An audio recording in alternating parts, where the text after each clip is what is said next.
안녕하세요. 네, 오랜만에 뵈서 반갑습니다. 오늘 골로새서 1장 13절부터 20절 말씀으로 함께 하나님의 말씀을 듣는 시간을 갖도록 하겠습니다.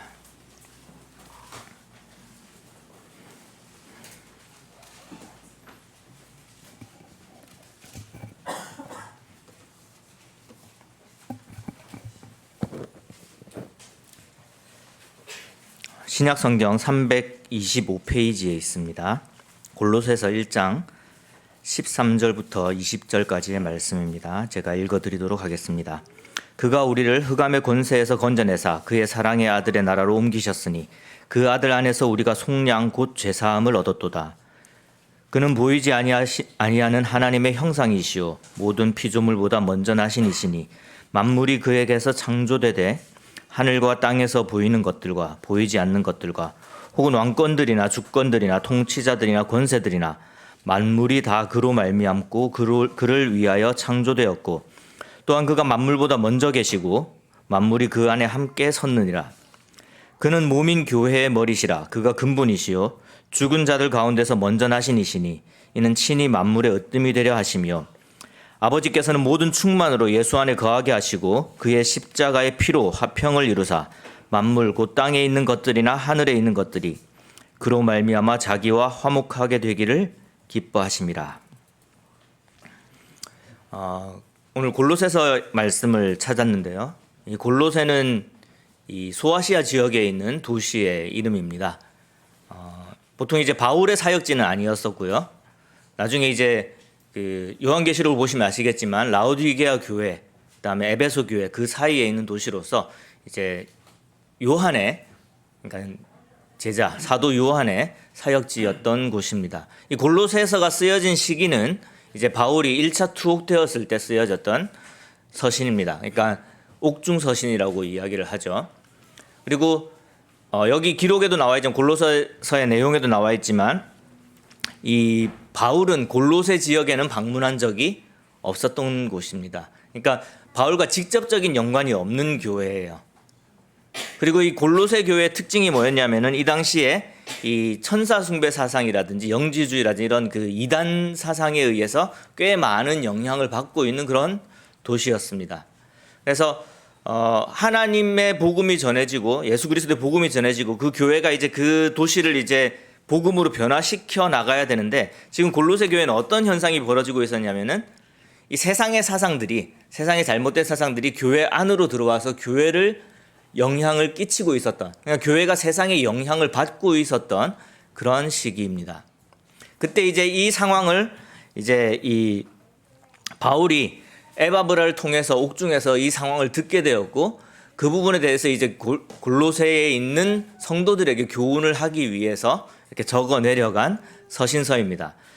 그리고 이 서신서의 특징 중에 하나는 골로새 교회만이 수신자로 지정되어 있는 것이 아니라 라오디게아 교회도 공동 수신자로 지정이 되어 있습니다. 그래서 골로새 교회가 먼저 읽고 이 편지를 이제 라오디게아에 전해서 라오디게아 성도들도 읽도록 하고 또 뭐 여기 이제 우리가 성경에서는 기록되어 있지만 않지만 이 바울이 라오디게아 교회에도 어떤 편지를 보냈던 것으로 보이고 그래서 라오디게아 교회에 보낸 편지는 또 골로새에게 읽게 하도록 그렇게 이제 그 가르침을 공유하도록 했던 그런 서신입니다. 그런 기록들이 4장에 보시면 나와 있습니다. 그러면 우리가 추측할 수 있는 것은 골로새 교회든 라오디게아 교회든 이제 이 교회가 세상으로부터 영향을 받는 상황에 있었다라는 걸 추측할 수 있는 거고요.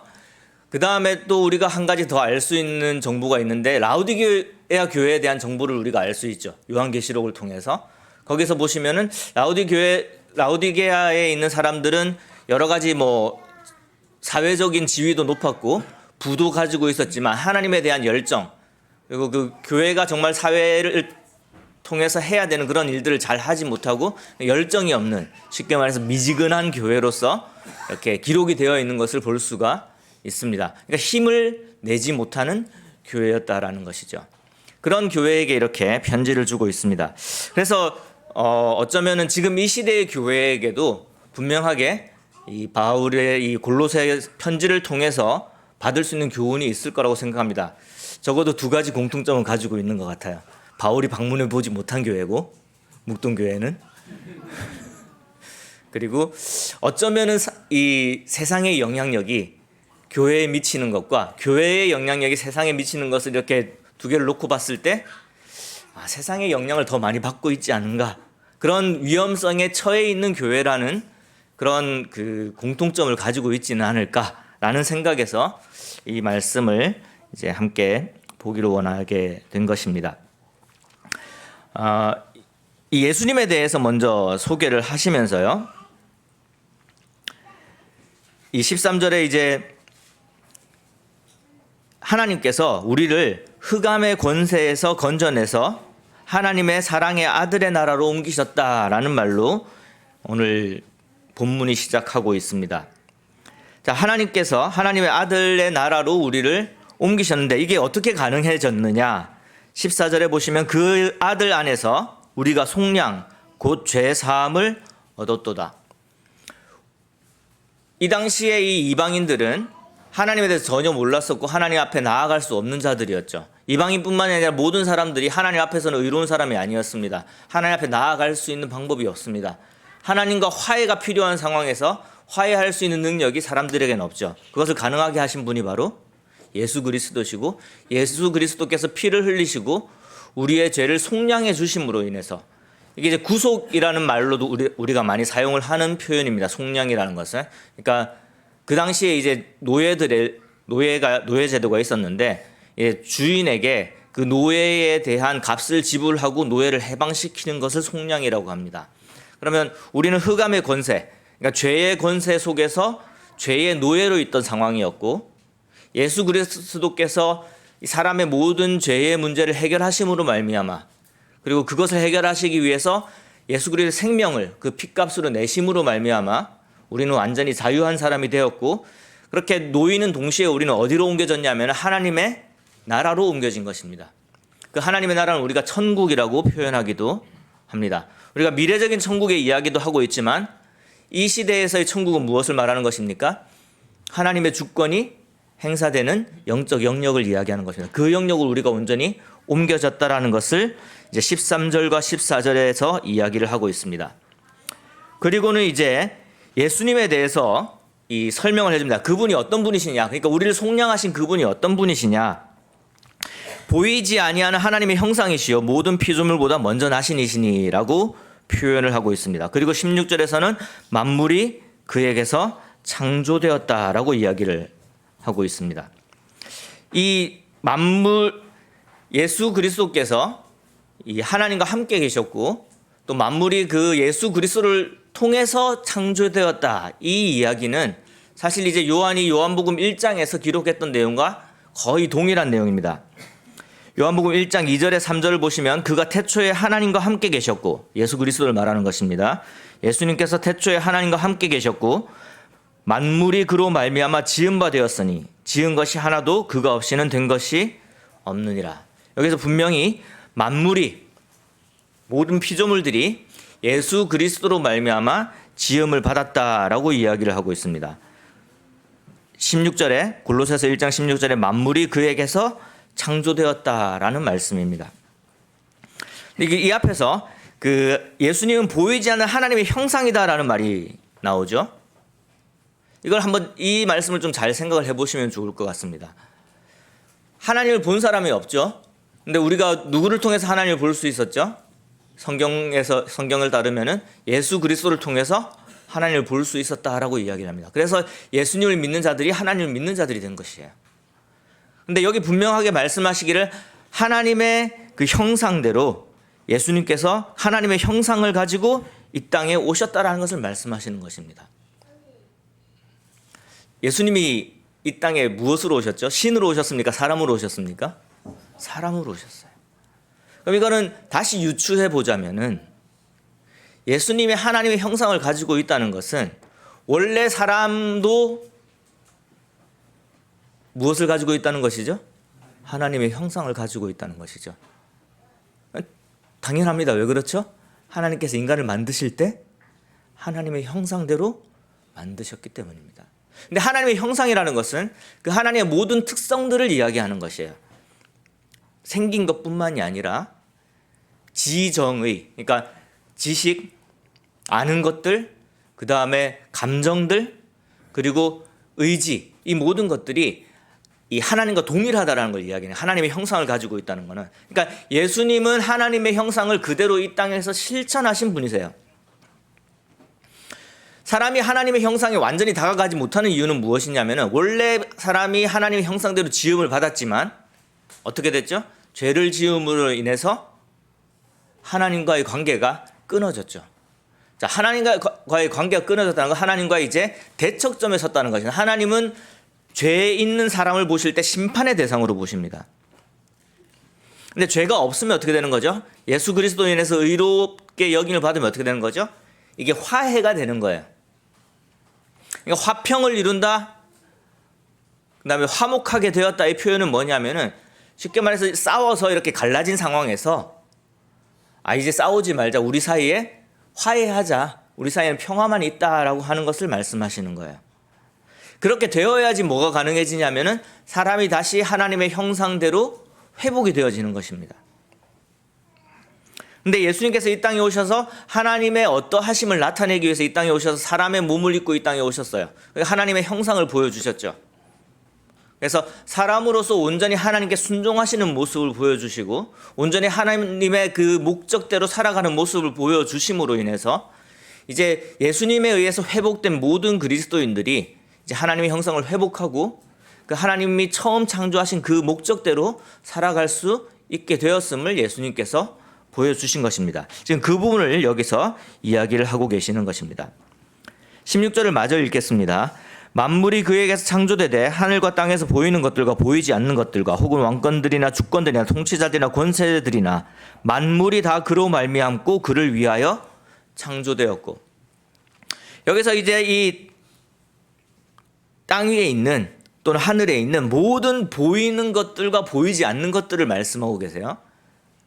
그러니까 세상에 있는 우리가 볼 수 있는 모든 자연들, 우주, 지구, 이 모든 것이 당연히 예수님을 통해서 창조되었고 예수님을 위해서 창조된 만물 속에 들어가는 것입니다. 그것뿐만이 아니라 뭐도 만물 속에 들어가냐면은 보이지 않는 모든 것들도 그 만물 안에 포함되어 있다는 것을 말씀하시는 것입니다. 그러면서 이제 예시가 나오는데요. 여기 보시면 이제 왕권들이나 주권들이나 통치자들이나 권세들이나 이런 이 예시들이 나오죠. 이제 요거에 대해서는 조금 두 가지 상반됐다기보다는 약간 견해를 달리하는 해석이 있기는 합니다. 뭐냐면 여기에 나와 있는 모든 이 왕권들, 주권들, 통치자들, 권세들, 이 표현들이 이제 다 복수형으로 되어 있기 때문에 천사들의 계급에 따른 이름을 가리키는 것이다라고 하는 그런 해석들이 있습니다. 근데 이제 기본적으로는 일반적으로 이제 많이 동의하는 부분들은 뒷부분에 있는 두 개, 그러니까 통치자들이나 권세들, 이 표현들은 이 바울의 서신서에서 여러 번 그 공중에 있는 이 천사들을 지칭하는 단어로 사용이 된 적이 있습니다. 그래서 천사들의 이름이다. 그러니까 이제 실질적으로 하나님께서 만드신 천사의 이름이라기보다는 그 당시에 이 사람들이 천사들에게 이런 계급이 있겠거니 하고 붙여준 이름일 가능성이 높습니다. 왜냐하면은 이 골로새서가 누구에게 쓰여진 거냐면 골로새에 있는 사람들에게 쓰여진 것이고, 이 골로새에 있는 사람들은 천사 숭배 사상을 가지고 있었기 때문에 이게 쉽게 말하면 뭐냐면 내가 어떤 천사로부터 계시를 받았으니까 내 말을 따라라 라고 하고 사람들을 현혹시켰다라는 이야기예요. 그럼 너는 어떤 천사한테 이야기를 들었는데, 이제 성경에 보시면 구약에 보시면 스랍이라든지 뭐 그룹 이런 천사들의 이름이 있기는 합니다만은 이 당시에는 이제 뭐 통치자다, 권세다 이런 표현으로서 그 천사들을 불렀고 그 천사들의 계급이 있었던 걸로 봅니다. 그래서 나는 더 높은 계급에 있는 천사들에게 나는 계시를 받았다 이런 식으로 이제 사람들을 현혹하는 건 잘못된 것들이죠. 그런데 그렇게 사람들이 천사를 지칭해서 불렀기 때문에 이 바울도 공중의 권세 잡은 이런 표현들이라든지 그다음에 뭐 통치자들이나 권세들 그리고 하늘에 있는 통치자들이나 권세들 이런 표현들을 통해서 이 천사들을 지칭했던 것으로 보입니다. 참고로 그 에베소서 3장 10절을 한번 보시면은요. 여기서는 이는 이제 교회로 말미암아 하늘에 있는 통치자들과 권세들에게 하나님의 각종 지혜를 알게 하려 하심이니, 여기 보시면 이제 교회를 통해서 하늘에 있는 권세들에게 하나님의 지혜를 알게 하셨다라는 표현이 있습니다. 이게 이제 하늘에 있는 여러 영들을 지칭하는 것으로 일반적으로 해석이 되어집니다. 뭐 이걸 길게 이야기할 필요는 없으니까요. 간단하게 말씀을 드리자면은 보이는 영역에서의 주권들을 이야기할 수도 있어요. 왜냐하면 왕권이라는 것이 있고 주권이라는 것이 있고 실질적으로 왕들이 다스렸으니까요. 그것을 의미하는 것일 수도 있고 또한 하늘에 있는 여러 가지 영들 그리고 사람들이 숭배하는 그런 영적 사상들, 이념들, 신념들 그리고 어떤 영성 이런 것들을 의미하는 것일 수도 있습니다. 둘 다 마찬가지죠. 자, 사람들의 사상 또는 어떤 여기서 만약에 천사를 지칭한다고 하더라도 천사들도 무엇입니까? 피조물이죠. 보이지 않는 피조물인 것이죠. 하나님을 위해서 창조되었고 예수 그리스도를 섬기기 위해서 창조된 피조물들입니다. 그게 아니라 세상의 권세를 이야기한다고 하더라도 당연히 세상에 있는 모든 권력들은 권세들은 왕들은 그들의 통치권들은 다 하나님께서 부여하신 것이고 그것은 하나님과 사람에 의해서 만들어진 것들입니다. 그러니까 당연히 어디에 포함이 됩니까? 만물에 포함이 된다는 거예요. 그러니까 보이는 세상의 어떤 것이든 우리의 실질적인 영향을 끼치는 보이는 물질적인 어떤 것이든 하나님께서 예수 그리스도를 통해서 창조하신 것이고 예수 그리스도를 위해서 창조하신 것이며 우리가 보이지 않는 모든 어떤 것들 우리에게 영향을 줄 수 있는 모든 것들 그것이 영적인 힘이든 아니면 사람들의 어떤 권력이든 그리고 사람들을 움직이는 사상이든 그 사상으로 인해서 만들어진 가치관이든 이 모든 것들은 하나님을 위해서 창조된 것들이라는 거예요. 예수 그리스도를 위해서. 그러니까 이 만물 속에 있는 것입니다. 그 만물 위에 누가 있습니까? 자, 17절 보시겠습니다. 또한 그가 예수 그리스도를 말합니다. 만물보다 먼저 계시고 만물이 그 안에 함께 섰느니라. 하나님이 계시지 않고 예수님이 계시지 않는다면은 창조가 일어나지 않았을 뿐만이 아니라 그 창조된 피조물들이 그 상태를 유지할 수가 없다라는 이야기입니다. 여기 보시면은 함께 섰다라고 이야기를 하고 있는데 이게 하나님께서 이것을 구성하고 계신다는 거예요. 이 우주를 잡고 계신다는 거예요. 예수 그리스도를 통해서. 그러니까 예수 그리스도가 없으면은 이 세상 자체가 존재할 수가 없다라는 말씀을 하고 계시는 것입니다. 그렇기 때문에 예수님은 무엇이 되십니까? 만물의 으뜸이 되십니다. 우리 찬양 중에서 만유의 주제라는 찬양이 있죠. 존귀하신 예수. 사람으로 오신 하나님, 그 예수님께서 뭐가 되신다는 것이죠? 만유의 주제가 되신다는 것입니다. 만유를 다스리시는 분이 되신다는 것입니다. 18절 보시겠습니다. 그는 몸인 교회의 머리시라. 그가 근본이시요 죽은 자들 가운데서 먼저 나신 이시니 이는 친히 만물의 으뜸이 되려 하시며 18절 말씀을 잘 살펴봤으면 좋겠습니다. 여기에 누가 등장하고 있습니까? 교회가 등장하고 있습니다. 예수님을 머리로 하는 교회가 여기에 등장을 하고 있어요. 교회가 예수님의 몸이라고 하셨죠. 자, 머리가 있고 몸이 있습니다. 예수 그리스도의 머리가 있고 예수 그리스도의 몸이 있어요. 어디에 있죠? 만물 위에 가장 높은 곳에 계시다라는 거예요. 이게 얼마나 놀라운 말씀인지 아시겠죠? 지금 예수님에 대해서 소개를 하시면서 무엇을 이야기하고 있냐면 교회를 이야기하고 있는, 교회의 진리를 이야기하고 있는 것이에요. 이러한 예수님께서 만물을 창조하시고 만물을 붙들고 계시고 만물을 다스리시는 예수님께서 교회의 머리가 되셨고 교회는 예수 그리스도의 몸이 되었다라는 거죠. 여기서 바울이 이야기하고자 하는 것은 영향력이 어디에서 어디로 흘러가야 되느냐 하는 것을 이야기하고 계시는 것입니다. 세상에 우리가 절대 물리칠 수 없다고 생각하는 이 당시 이제 골로새에 있는 사람들이 믿었던 여러 가지 그 영적인 능력 또는 많은 이 국가에서 국가 체제 밑에 있는 사람들이 그런 걸 느끼잖아요. 법에 의해서 권력에 의해서 어떻게든 움직일 수 없다라고 나는 거기에 복종할 수밖에 없다라고 느끼는 그 모든 사람들에게 그 모든 것 위에 예수 그리스도가 계신데 그 예수 그리스도는 교회의 머리이시고 교회는 예수 그리스도의 몸이다라고 말씀하고 계시는 거예요. 그래서 예수 그리스도가 만물의 가장 높은 곳에 있다. 만물을 움직이시는 분이시다. 으뜸이 되시는 분이시다라고 말씀하고 계시는 거예요. 19절입니다. 아버지께서는 모든 충만으로 예수 안에 거하게 하시고 20절 그의 십자가의 피로 화평을 이루사 만물 곧 땅에 있는 것들이나 하늘에 있는 것들이 그로 말미암아 자기와 화목하게 되기를 기뻐하심이라. 다시 만물이 나옵니다.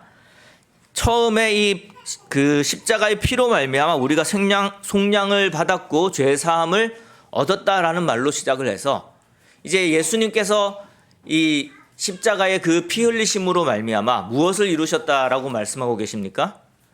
화해를 이루셨다라는 말씀을 하고 계시는 거예요. 화목함을 이루셨다라는 말씀을 하고 계시는 것이죠. 근데 이 예수님께서는 예수님 안에 하나님의 모든 충만함이 거예요. 그러니까 하나님의 모든 특성들이 속성들이 그 완전함이 예수님 안에 거한다라는 것이고, 그 다음에 예수님께서 무엇이 되는 것입니까? 교회의 머리가 되시고 근본이 되신다고 그랬어요. 교회의 머리시고 교회의 시작이세요. 교회의 터이세요. 그리고 앞으로 우리가 겪게 될 그 영원한 생명, 부활의 가장 첫 열매가 되십니다. 그러니까 예수님께서 시작하신 교회, 예수님의 머리가 되신 그 교회이고 그 예수님 안에 하나님의 충만함이 있어요.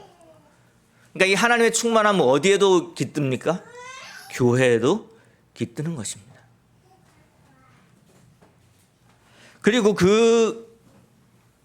이 교회를 이루는 그 순간에, 그러니까 십자가의 피로 화평을 이루는 순간, 우리의 죄가 속량되어서 우리가 하나님 나라로 옮겨간 순간, 교회가 만들어진 그 순간에 여기 20절에서는 무엇을 이야기하고 있냐면은 만물, 곧 땅에 있는 것들이나 하늘에 있는 것들이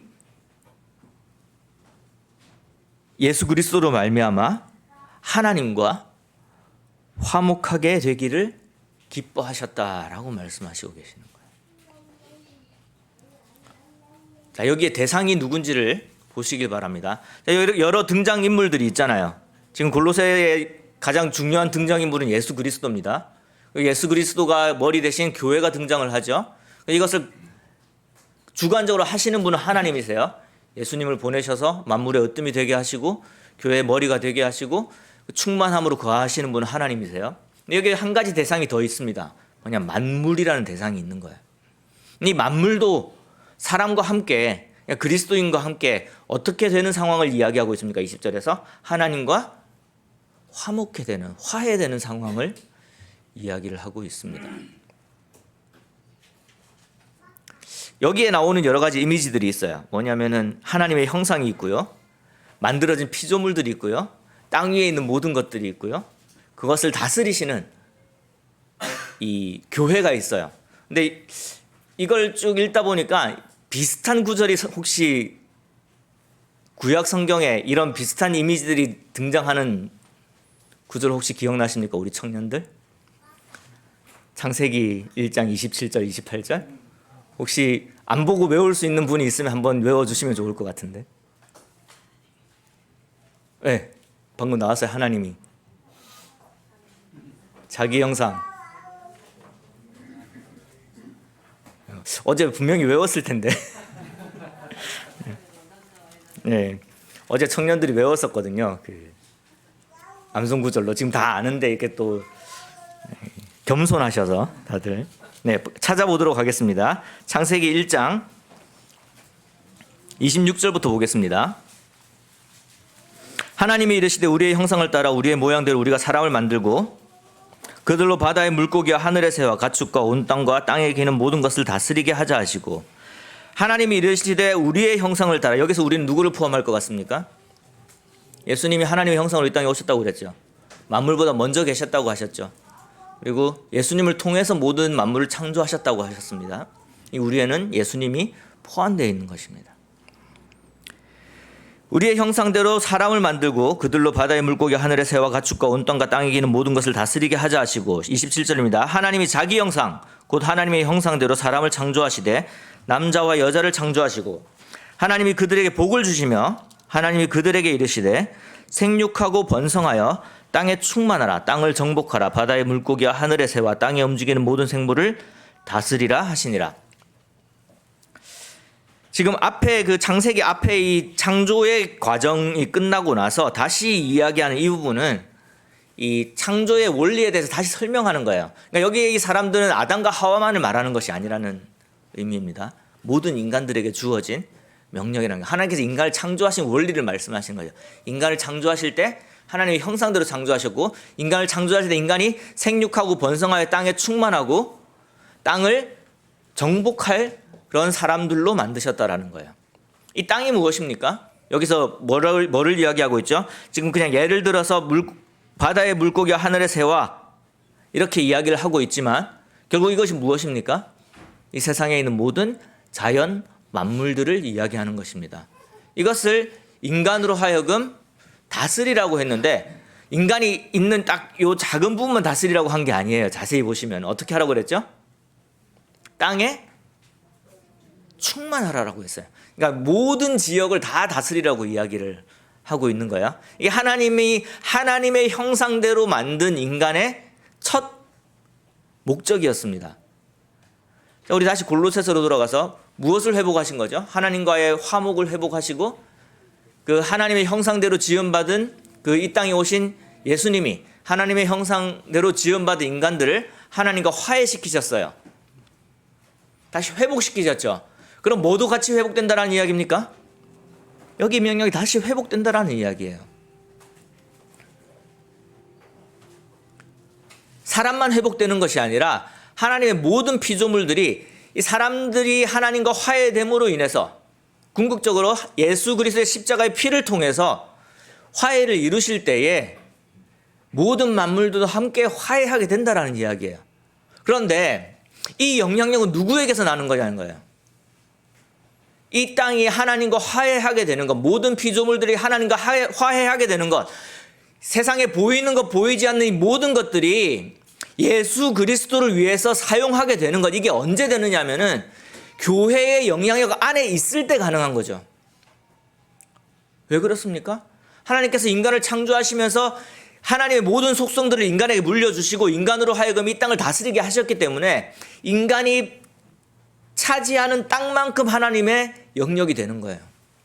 어떤 인간이요? 하나님의 형상대로 창조된 인간이요. 다시 말하자면 지금 이 시대로 말하자면은 회복된 하나님의 나라로 회복된 그리스도인들이 있는 영역만큼 하나님의 그 피조물들이 회복이 된다는 거예요.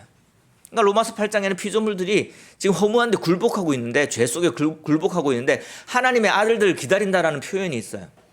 왜냐하면 그 피조물이 왜 하나님과 불화하게 되었습니까? 무엇 때문이죠? 죄 때문이에요. 인간의 죄 때문이에요. 그럼 죄가 해결이 되면은 이제는 피조물도 하나님과 회복이 돼야 되는 거야. 이 세상의 모든 만물들이 하나님과에게 회복이 돼야 되는 거야. 근데 그걸 할 수 있는 것은 예수 그리스도를 머리로 하는 예수 그리스도의 몸인 교회가 해야 되는 거야. 어떤 방식으로요? 그 교회가 하나님의 나라를 확장시키는 방식으로요. 창세기의 이 명령대로 하자면은 어떻게 해야 되는 거죠? 땅에 충만함으로써 땅을 다스릴 수가 있는 것입니다. 골로새 교회에게 지금 이 말씀을 하시는 것은 골로새 교회가 위축되어서 라오디게아 교회가 위축되어서 우리가 도대체 뭘 할 수 있지? 우리가 구원받았는데 뭘 해야 되지?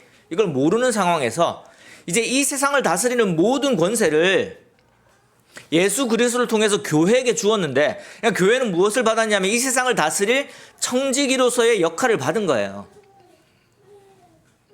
책임이 있다라는 거죠. 쉽게 말하면.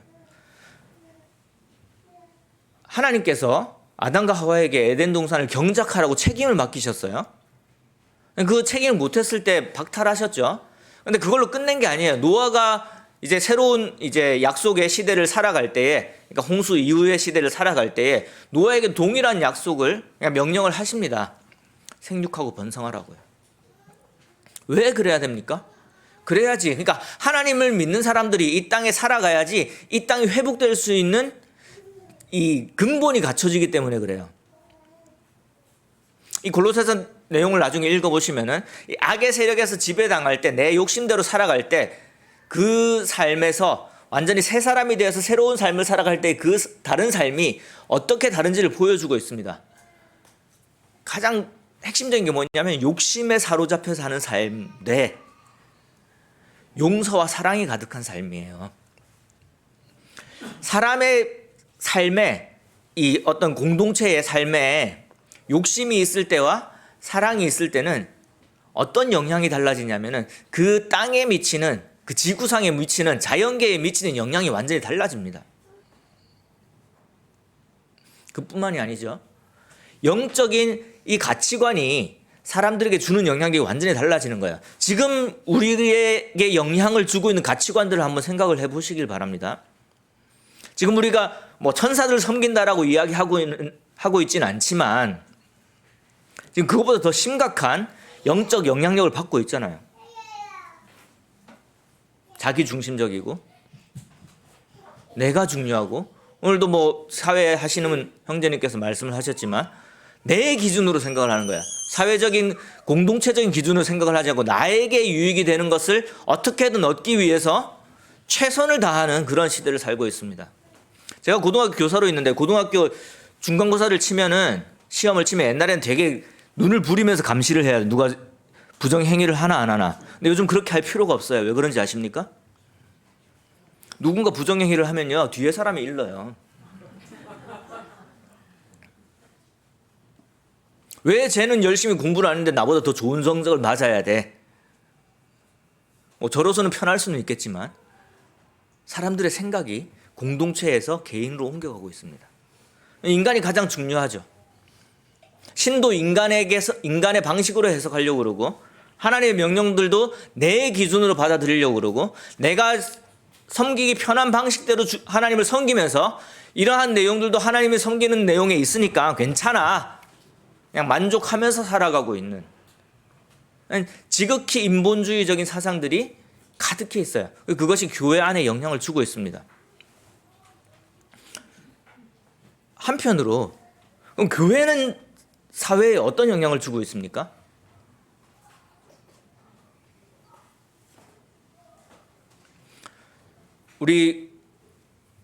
우리처럼 모이는 이런 모임들, 한국에 있는 모임들 꽤 합해 보면 사람들이 꽤 많을 것 같은데, 그러면 이 모임은 한국 사회에 어떤 영향을 주고 있습니까? 지금 이 시대에 2023년도에 묵동교회는 이 지역에, 노원구라는 이 지역에 어떤 영향을 미치고 있습니까? 정말로 영향을 미치고 있습니까? 하나님께서 분명히 교회가 예수 그리스도의 몸이고 만물 위에 있고 만물을 다스리는 그러한 대상이라고 이야기를 하시는데, 우리는 여전히 이 세상에는 여러 가지 가치관들이나 사상들이나 이 세상의 어떤 철학, 이런 것들의 영향을 계속해서 받고 있습니다. 그 영향이 교회 안으로 들어오고 있어요. 반대가 돼야 되는데, 계속해서 영역을 넓혀 나가야 되는데, 이게 함께 넓혀지지 않으면요, 그러니까 하나님의 가치관, 하나님이 중심이 되는, 하나님께 순종하는 그러한 삶, 그리고 성경 중심적인, 하나님 중심적인 그러한 사상들, 철학들이 제대로 우리를 통해서 사람들에게 알려지지 않으면 복음을 전할 수 있는 근본이 없어지는 거예요. 근데 우리가 계속해서 세상의 영향을 받으면서 예수님을 전한다고요?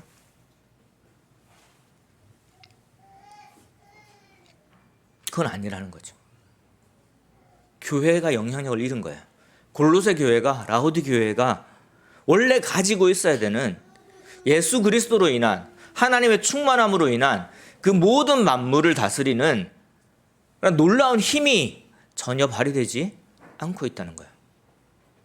이걸 깨달아야 되는 거죠. 그러기 위해서 우리는 변화해야 되는 것입니다. 순종해야 되는 거예요. 이건 진리잖아요. 예수님이 만물 위에 계신다는 거, 만유의 주제라는 건 진리잖아요. 하나님께서 모든 것을 창조하셨다는 건 진리잖아요. 피조물을 다스릴 수 있도록 사람에게 하나님의 형상을 허락하신 것도 진리입니다. 그걸 회복하게 하신 예수 그리스도의 희생도 진리인 거예요. 예수 그리스도의 십자가의 피가 우리와 하나님과의 사이를 화목하게 하시는 것처럼 우리 주위에 있는 모든 만물을 하나님과 화목하게 하시는 것이 여기 골로새서에서 분명하게 나타난 진리라는 거예요. 그럼 교회의 진리는 무엇입니까? 교회가 만물로 하여금 하나님과 화해하도록 하는 매개체가 되는 거예요. 통로가 되어야 되는 거예요. 우리는 우리의 영향력을 늘려가야 됩니다. 보이는 것에 대한 영향력도 늘려가야 되고요. 보이지 않는 것에 대한 영향력도 늘려가야 돼요. 보이는 것에 대한 영향력 중에는 아주 사소한 것이 있을 수도 있습니다. 우리가 작은 준법 정신을 가지는 거라든지 환경을 보호하는 거라든지 재활용을 잘 하는 거라든지 이게 아무것도 아닌 것 같지만 이게 피조물의 회복과 관련이 있어요.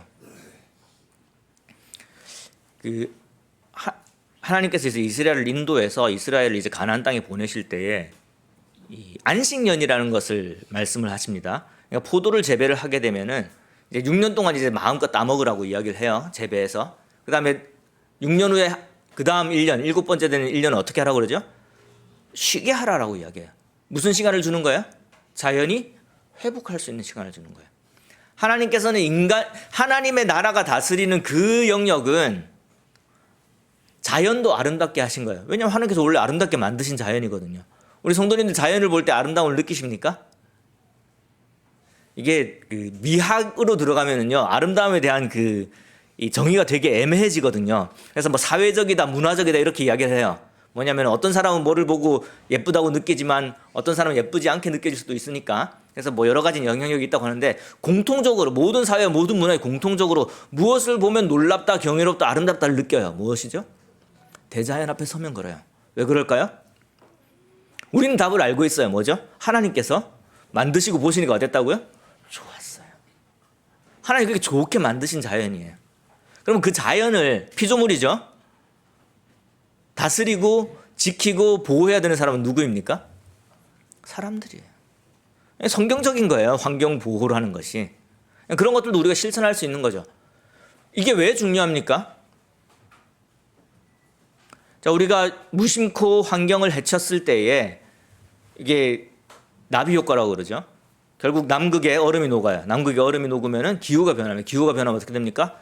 올해 우리나라처럼 비가 안 와도 될 날에 계속해서 비가 내립니다. 우리나라처럼 발전한 나라들은 그것을 대비할 수 있지만 그런데도 사고가 있었죠. 그렇죠? 그런데 한번 생각해, 리비아 같은 나라를 생각해 보세요. 홍수가 나면 몇 명이 죽습니까? 작은 자연재해에도 엄청나게 많은 사람들이 죽어요. 그 책임이 누구한테 있느냐는 거예요. 이거 그리스도인의 책임이 아니다라고 말할 수 있습니까?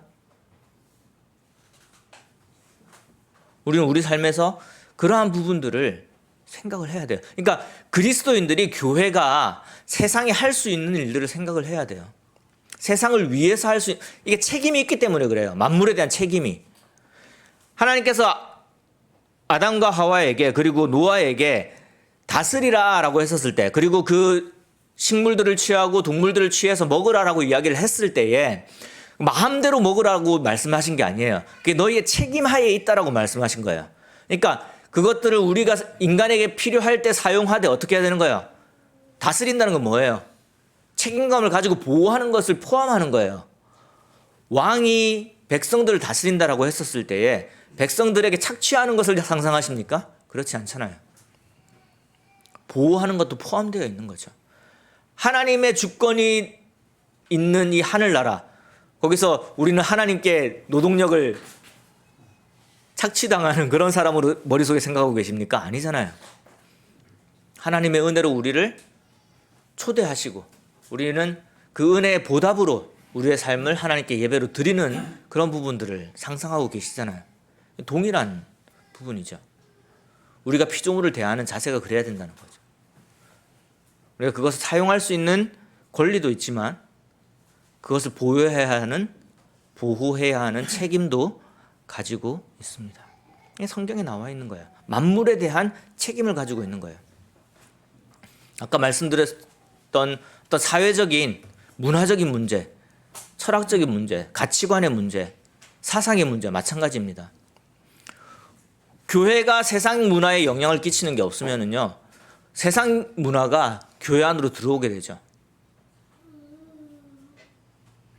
우리 애들이 계속해서 교회에 있는 예배당에 있는 이 시간에도 계속해서 세상 문화에 접해져 있습니다. 지금 이 시간에도 마찬가지예요. 우리의 자녀들이. 교회가 세상의 문화에 영향을 끼칠 수 없을까? 진리대로라면은 그게 가능해야 되는 거잖아요. 그렇게 해야 되는 것이죠. 왜냐하면은 보이지 않는 것들도, 땅 위에 모든 보이지 않는 것들도 만물 속에 있고 그 만물 위에 교회가 있기 때문에 그렇죠. 그 책임을 가져야 돼요. 저는 개인적으로 어떤 그 느낌을 말씀을 드리자면은, 교회 우리 묵동교회뿐만이 아니라 제가 있었던 여러 교회들이나 우리 모임들을 보면은 가끔 그런 생각이 들 때가 있어요. 뭐냐면은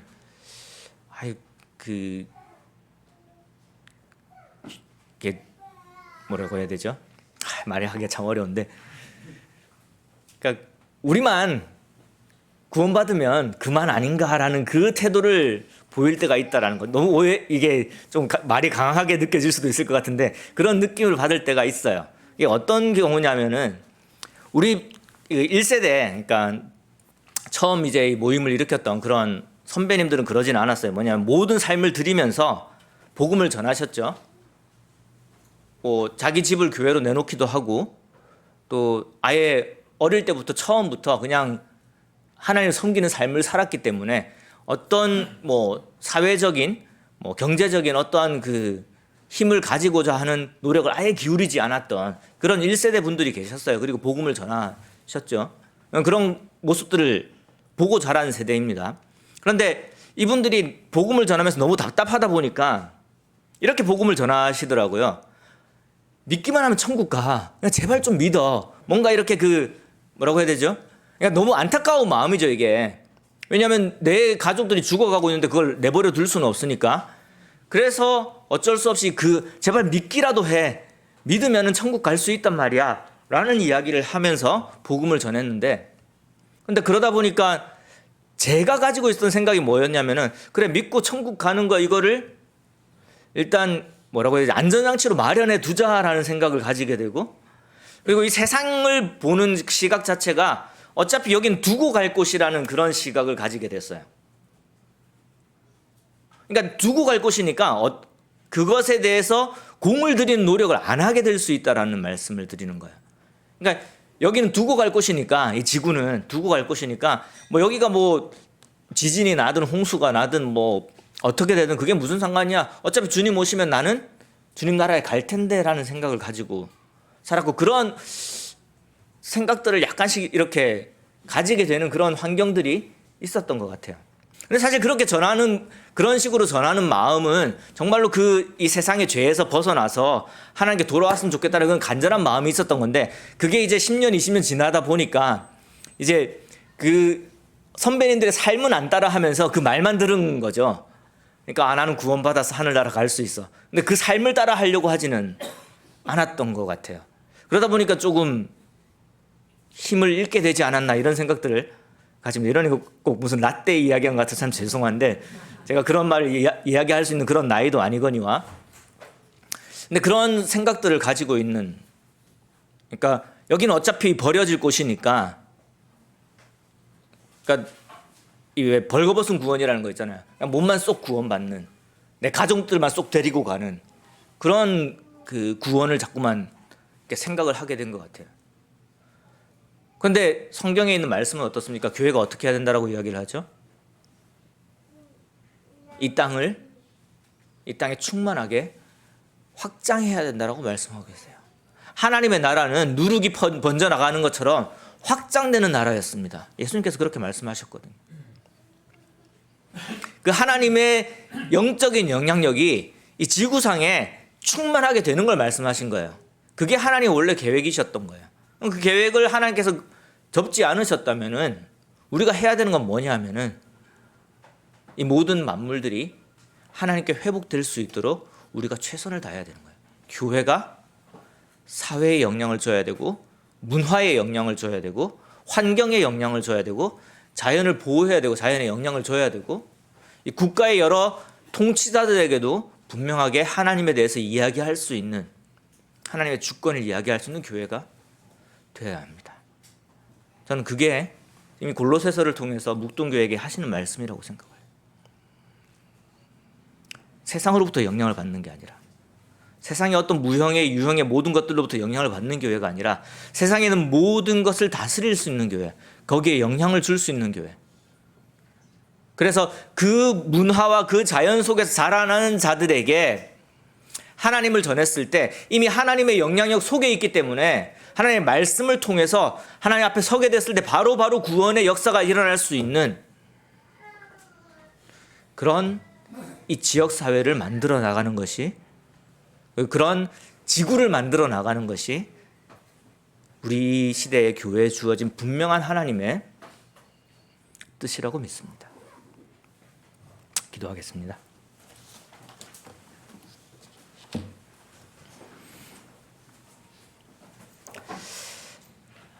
하나님 아버지, 우리는 참 우리의 욕심에 사로잡혀서 우리의 것을 자꾸만 찾습니다. 뭔가 다른 답이 있기를 원하는 마음으로 분명한 하나님의 명령이 있음에도 불구하고 성경을 찾아가면서 말씀을 찾아가면서 핑계거리를 만들어내는 경우를 보게 됩니다. 그러나 하나님께서는 분명히 우리를 하나님의 자녀로 부르셨고 또 하나님의 종으로 예수님의 핏값을 통해서 사셨기 때문에 우리를 다스릴 수 있는 권리는 하나님에게만 있으며 또 우리는 하나님의 뜻에 따라서 살아가야 됨을 다시 한번 깨닫게 됩니다. 저희들의 삶을 하나님께 드릴 수 있기를 원합니다. 하나님의 형상을 가진 자로서 우리가 하나님의 것이기에 우리를 하나님께 드리기를 원합니다. 주 예수 그리스도 이름으로 기도드립니다. 아멘.